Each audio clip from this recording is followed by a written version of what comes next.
morning and assalamu alaikum class 5. How are you my dear students? I hope you all are good at your homes and doing well. So students, it's me your science teacher Sana Muqaddas. Today I'll teach you journal science. आज का lecture start करने से पहले students थोड़ा हम review करेंगे हमारे previous lecture का, then we will start today's lecture. हमने हमारे प्रीवियस लेक्चर में पढ़ा था pinhole camera. Pinhole camera होता क्या है? What is pinhole camera? A pinhole camera is a simple camera without a lens. ठीक है, पिन होल कैमरा हमने पढ़ा था कि ये एक सिंपल कैमरा होता है विदाउट लेंस के। ठीक है, इसमें लेंस नहीं होता। Okay students, you can see in this picture here are example of pinhole camera. Pinhole camera ऐसे का होता है, ठीक है, या इसमें क्या होता है, लेंस नहीं होता। स्टूडेंट, उसके बाद हमने पढ़ा था फेजेस ऑफ मून। ठीक है, मून के डिफरेंट फेजेस पढ़े थे हमने। आप देखते होंगे कि कभी आपको मून पूरा दिखाई देता है, कभी हाफ दिखाई देता है, कभी क्वार्टर दिखाई देता है ना। डिफरेंट फेजेस जो हैं मून की हमें दिखाई देती हैं। तो हम पढ़ लेते हैं। The phases of the moon is how much of the moon appears to us on earth to be lit up by the sun. Like सूरज की लाइट जो होती है, सनलाइट, जितनी मून के ऊपर वो पड़ती है उतना ही मून जो है वो लिट अप होता है, उतना मून चलता है। लाइक उस पर उतनी ही रोशनी दिखाई देती है, तो हमें उतना ही मून जो है वो दिखाई देता है। Just because of sun's light. ठीक है, क्योंकि सूरज की रोशनी जो होती है, लाइट जो होती है, वो उतने ही हिस्से पे पड़ी होती है। लाइक अगर हाफ मून पे सनलाइट हो तो हमें हाफ मून दिखाई देता है, अगर क्वार्टर पे हो तो क्वार्टर दिखाई देता है, क्योंकि बाकी मून जो होता है वो डार्क होता है तो वो हमें दिखाई नहीं देता। Okay, half of the moon is always lit up by the sun except during an eclipse, but we only see a portion that's lit up. This is the face of the moon. ठीक है student, यही हमने पढ़ा कि उतना moon हमें दिखाई देता है जितना कि सनलाइट उस मून पे पड़ रही होती है। बाकी पार्ट जो होता है उसका डार्क होता है, इसलिए वो हमें दिखाई नहीं देता। यहाँ पे हमारे पास डिफरेंट फेजेस हैं मून की। लाइक न्यू मून है, वैक्सिंग, क्रीसेंट है, फर्स्ट क्वार्टर है। लाइक जितना जितना ये सनलाइट मून पे होती है उतना ही मून हमें दिखाई दे रहा है। आप देख सकते हैं हमें फुल मून भी दिखाई दे रहा है ना, क्योंकि उस पर फुल मून पे ही सनलाइट होती है।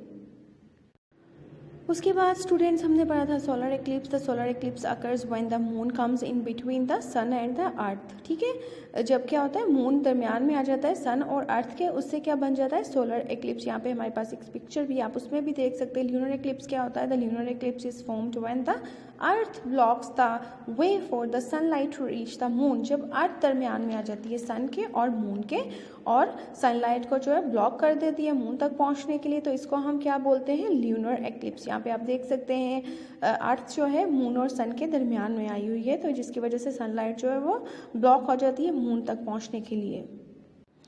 उसके बाद हमने इलेक्ट्रिक करंट पढ़ा था, है ना। What is electric current? And electric current is a stream of charged particles such as electrons और ions moving through an electrical conductor के थ्रू इलेक्ट्रॉन्स और आयंस जो है वो मूव करते हैं। It is measured as the net rate of flow of electric charge past a region. यहाँ पे हमारे पास पिक्चर है इसके, एक तरफ पॉजिटिव चार्ज है, एक तरफ नेगेटिव चार्ज है। इलेक्ट्रॉन्स जो हैं इस वायर के थ्रू फ्लो करते हैं, मूव करते हैं, और इससे क्या होता है, इलेक्ट्रिक बल्ब जो है वो ग्लो करता है।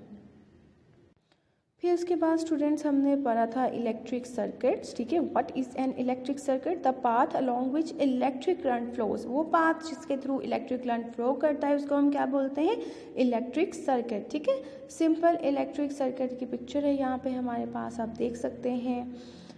सो स्टूडेंट्स, ये तो था हमारा प्रीवियस लेक्चर जो हम प्रीवियस लेक्चर्स में कर चुके हैं। सोचा आज हम थोड़ा रिव्यू कर लें, then we will start today's work and start today's lecture.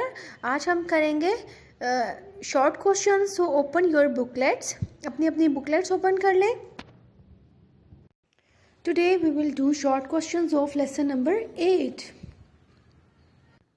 Lesson number 8 के शॉर्ट क्वेश्चंस करेंगे हम। क्वेश्चन नंबर 3 करेंगे, क्वेश्चन नंबर 4 करेंगे। 1 और 2 जो हैं वो स्किप हैं। आज हम करेंगे 3, 4 और उसके बाद हम करेंगे क्वेश्चन नंबर 6, 5 भी स्किप है। Okay student, let's start question number 3। What are free electrons? What are free electrons? Free electrons क्या होते हैं? In metal like iron, aluminium. Metal में जैसे कि आयरन और aluminium at sole electrons in outermost orbit, electrons जो होते हैं वो आउटर मोस्ट ऑर्बिट में होते हैं, आर नॉट टाइटली बाउंड नहीं होते विद द न्यूक्लियस के साथ, ठीक है। मेटल्स लाइक आयरन और एल्यूमिनियम में इलेक्ट्रॉन्स जो होते हैं उनके आउटर मोस्ट ऑर्बिट में वो टाइटली बाउंड नहीं होते न्यूक्लियस के साथ। They detach from the parent atom and move freely in empty spaces. ठीक है, वो freely move करते हैं empty spaces में। These electrons are called free electrons. In electrons को हम क्या बोलते हैं?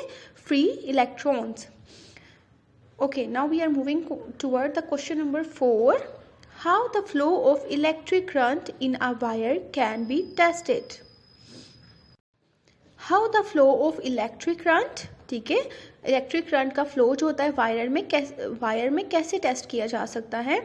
The flow of electric current in wire can be tested by connecting a bulb और ammeter in its way. Electric current जो होता है उसका जो फ्लो है वो हम वायर में ऐसे टेस्ट कर सकते हैं, उसके साथ हम कनेक्ट कर सकते हैं बल्ब को या फिर एमीटर को, उससे हमें पता चल जाएगा कि इलेक्ट्रिक करंट जो है वो फ्लो कर रहा है वायर में।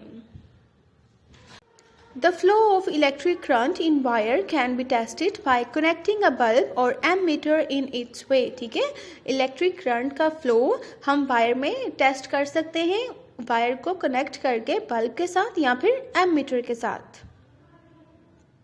So students, आज हमने किए 2 questions. What are free electrons in metals like iron, aluminium? At sole electrons जो होते हैं in outermost orbits are not tightly bound with the nucleus. इनमें क्या होता है, इलेक्ट्रॉन्स जो उनके आउटर मोस्ट ऑर्बिट में होते हैं वो टाइटली बाउंड नहीं होते न्यूक्लियस के साथ। They detach from the parent atom and move in empty spaces. These electrons are called free electrons. ठीक है, डी अटैच हो जाते हैं ये पेरेंट एटम से और फ्रीली मूव करते हैं एम्प्टी स्पेसेस में, और ये इलेक्ट्रॉन्स जो होते हैं इनको हम क्या कहते हैं? Free electrons. आयरन या एल्यूमिनियम के आउटर मोस्ट ऑर्बिट में इलेक्ट्रॉन्स जो होते हैं वो टाइटली बाउंड नहीं होते न्यूक्लियस के साथ, और ये डी अटैच हो जाते हैं अपने पेरेंट एटम के साथ और फ्रीली मूव करते हैं एम्प्टी स्पेसेस में, और ये जो इलेक्ट्रॉन्स होते हैं इनको हम बोलते हैं फ्री इलेक्ट्रॉन्स। क्वेश्चन नंबर 4 देखते हैं, how the flow of electric current in wire can be tested? The flow of electric current in wire can be tested by connecting a bulb और ammeter in its way. Flow जो होता है electric current का wire में वो test किया जा सकता है वायर को कनेक्ट करके बल्ब और एमीटर के साथ। ओके स्टूडेंट्स, ये तो था आज का हमारा लेक्चर। आज हमने किए क्वेश्चन नंबर 3 और 4। नेक्स्ट लेक्चर में आपसे मुलाकात होगी। Till then take care and Allah हाफिज़।